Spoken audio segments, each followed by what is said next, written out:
So funny, I just mentioned about you being, when I first met Funny, I met him through Raju Reddy, who's a good friend of mine and who's been a mentor to Funny. When every time I'm like, everybody who knows me knows that I'm always asking people, who's an interesting person to meet? So Raju said, go meet Funny, and they were in an office in Bangalore. So I went to the RedBus office and I met him and I came back and said, are you sure this guy is a BITS graduate? He looks like a bacha. You know? But the bacha has a lot to teach us. So Funny, you've been, when you started, you said that you just wanted to solve the bus problem because you couldn't find a bus ticket, and you jumped in and you just had no idea what it was going to become. And you went for it. And you were an entrepreneur when entrepreneurship wasn't fashionable, In fact, I'm sure your parents said nobody will give you a girl if you are an entrepreneur. And so what was that journey like to be there when no one was there? And you made a decision to sell the company. You didn't take it IPO, you didn't want to grow. At a certain point, you said, I'm going to sell it. So what was your entrepreneurial journey that said, okay, I've pushed it through now, but now I want something else? Yeah, thanks, Lakshmi. Good morning, everyone. My God. Are we all entrepreneurs in the room, or? Yeah. Good morning, guys. Okay, great.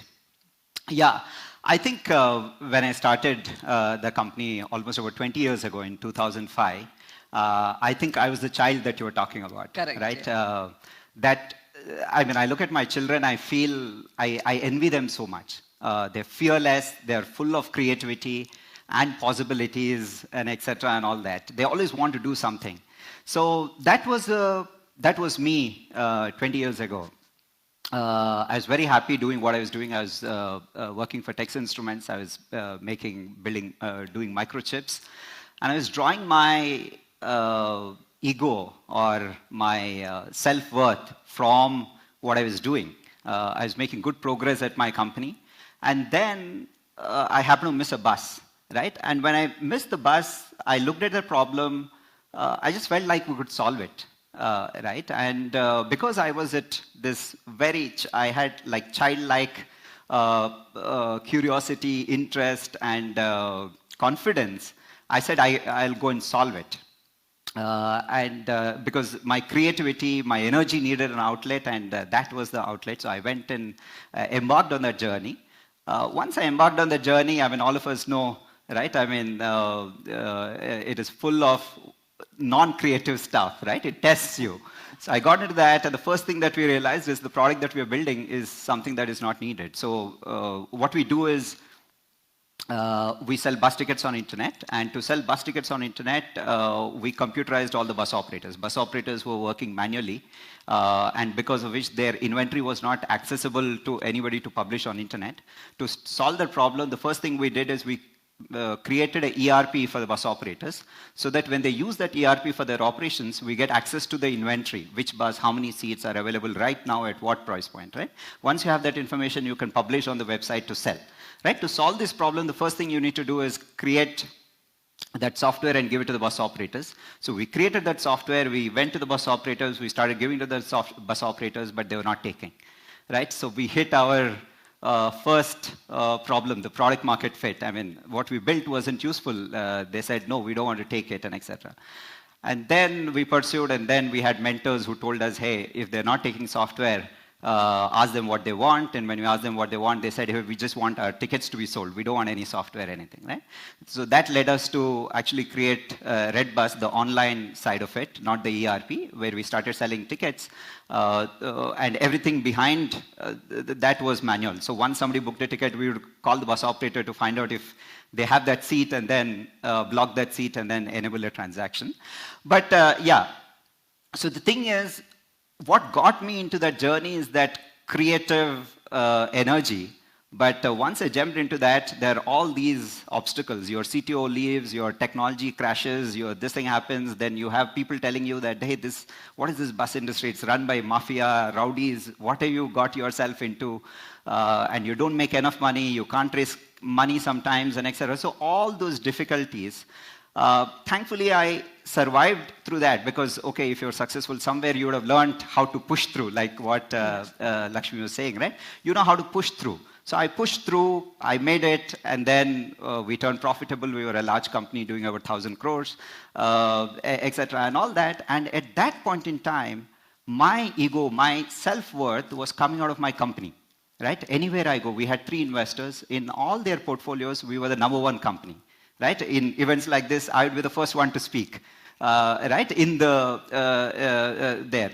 And we were in the, Deloitte used to give that ranking of the fastest growing companies. We were straight 3 times the fastest growing company in India. So everywhere you're like #1, you're doing everything well, everybody wants to join you and etc. and all that. And then you draw this, your self-worth comes from that, right? They say he's the founder of RedBus. And that was where the problem was, right? And then it doesn't continue to grow. You don't continue to be the #1 speaker. None of those things happen, right? And that's when the fear sets in, and that's what happened to me. The fear was setting in. Oh, I was that, and then if I'm not the #1, that's the death of me, right? That's the death of Funny that was there, right? So that fear that crept in into me, right? That anxiety, what will happen, set me on a path to protect what I have, right? And then, of course, an acquisition came on the way, and then I said, okay, fine. Maybe let's exit when things are good because no company continues to grow and etc. and all. That is one of the many reasons why I sold. But the important point that I want to make is when I started, my self-worth and ego was coming out of what I was doing great, which was my work at Texas Instruments. And that enabled me to do what I did. And thankfully, the company was successful. When the company is successful, my ego and self-worth was coming from this company. But somewhere down the heart, I knew that this is not going to continue. And that really put fear in me, right? And then today, after going through all this, right, I mean, one of the things that I learned, you also asked like what I learned, is that what you draw your self-worth or ego, what drives your ego is a very important thing. I mean, that's what I think Daji also speaks about and etc. So I think when we tie our ego to something outside, it's always very risky. Daji says that we have to tie our ego, we have to be egoless, but if at all, the source of that has to come from within, which is eternal, right? I mean, if I'm a person who has acceptance to the core, right? I accept everything that comes. If I'm a person who loves everybody, irrespective of whatever, I am full of love, right? I mean, those are things which are driving my ego, then I become fearless. Because those are going to be there with me, whether my company is growing 100% or 10%, whether I have the company, don't have the company. And to all the entrepreneurs here, like one thing that I want to say is, the worst thing to tie your ego to, the worst thing of all the things that are out external, right? The worst thing to tie your ego to is to your startup, right? Because we all know the odds of success in a startup. The odds of success in a startup is less than 2%, right? You're putting all your self-worth, right? Your positive strength on something that has only less than 2% chance of success. So that's the worst thing to put. So please divert your ego from there to something inside you, and then you'll be indomitable. Yeah. And to continue on that, see, when you sold the company, you were still very hot, and not like I'm not the #1 person or whatever. Everybody still would have funded you. You could have done another company. You actually did a public service. You were in the Telangana government. You worked there, and you've been, I mean, I've known you. You've been to many universities, taken many courses. You're just coming back from a meditation retreat. So you've been on a journey since then, not another entrepreneurial journey, but like a more inward journey. So tell me a little bit about the range of things you did and what are some specific insights you got from that?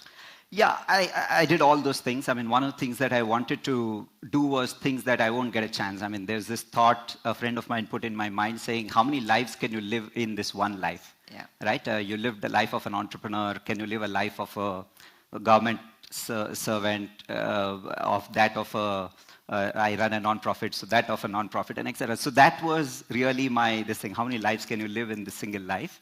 So I did all these various things, but one of the learnings for me is like I used to fall sick quite often when I was doing RedBus, so when I was running RedBus. There was a lot of travel, so I would come home and then I would have this cold, cough, and etc. And my wife used to joke that I'm like completely, maybe I have in genes that I'm not fit and etc. and all. Then after that, in the last many years, I've been like doing physical workout religiously. And as a result of that, one of the things that happens to me now is I rarely fall sick, right? I'm like straight 4 or 5 days, don't have sleep deprived, still I don't fall sick. I'm eating outside, I don't fall sick, right? I think this physical routine of every day, right, has really built that kind of a thing in me. Now, what I want to do is, I want to do the same thing on my emotional resilience, right? If I practice meditation every day, right, just like I did in the physical thing, I think I will become far more resilient, far more peaceful, far more hassle-free, right? Things are going wrong, but they don't affect me. And I want to do that. So that's what I learned, and that's what I'm doing right now. Yeah, and also I think, there is a saying and then the interpretation of the saying. Like I think when our forefathers said, or where we believe there is rebirth or whatever, I honestly think they were talking about rebirth in the same life, because our cells die every 7 years, so we should also die every 7 years. But really, can you completely die as that and be somebody else? Can you stop being a student, be an entrepreneur, stop being an entrepreneur, be something else? I think with all the life expectancy going up, we were just joking earlier that we don't need anybody from anywhere else to tell us about aging well. We just look at Funny and find his formula, So it's the ability to die and be born continuously.